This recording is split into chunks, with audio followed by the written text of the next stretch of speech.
আল্লাহ তাআলা কিয়ামতের কঠিন ময়দানে যেদিন স্বামী স্ত্রীকে চিনবে না, স্ত্রী স্বামীকে দেখে পালিয়ে যাবে, বন্ধু বন্ধুরে চিনবে না, পীর সাহেব মুরিদরে চিনবে না, মুরিদ পীর সাহেবরে চিনবে না, দলের কর্মী তার নেতারে চিনবে না, নেতা তার কর্মীরে চিনবে না, বন্ধু বন্ধুরে দেখে পালাবে। এই কঠিন মুহূর্তে সূর্যটা মাথার কাছে চলে আসবে, জমিনটা তামার জমিন হবে, আজকের জমিনের মতো নয়।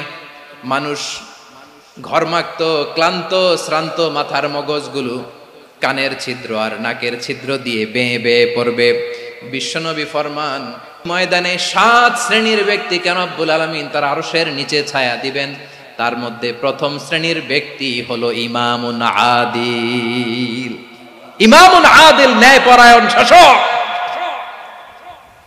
যে ইনসাফের সাথে বিচার করে, যে জাস্টিস সমাজে সার্ভ করে, যে সুশাসন নিশ্চিত করে, ওই ইমামুন আদিল। আদিল শব্দটা বুঝছেন না? ইন্নাল্লাহা ইয়া'মুরু বিল আদল, পাইছেন? আদিল।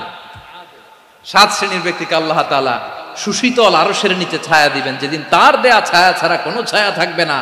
এর প্রথম হচ্ছে ইমামুন আদিল, ন্যায়পরায়ণ শাসক। চিল্লায় বলেন সুবহানাল্লাহ। আবার বিশ্বনবী বললেন, ইন্নাল মুকসিতিনা ইনদাল্লাহি আলা মানাবিরা মিন নূর আন ইয়ামিনির রহমান। কিয়ামতের দিন যারা ন্যায়পরায়ণ হিসেবে আল্লাহর সামনে দাঁড়াবে, কিয়ামতের দিন রব্বুল আলামিন তার আরশের ডান দিকে ওই ন্যায়পরায়ণ লোকদের জন্য আরশের ডান দিকে একটা নূরের মিম্বারে তাদেরকে বসার সুযোগ করে দিবে। আল্লাহর আরশের ডান দিকে ন্যায়পরায়ণ লোকদের জন্য আল্লাহ তাআলা নূরের মিম্বার বানাবে। 4টে কেন কথা মনে করেছেন? আল্লাহ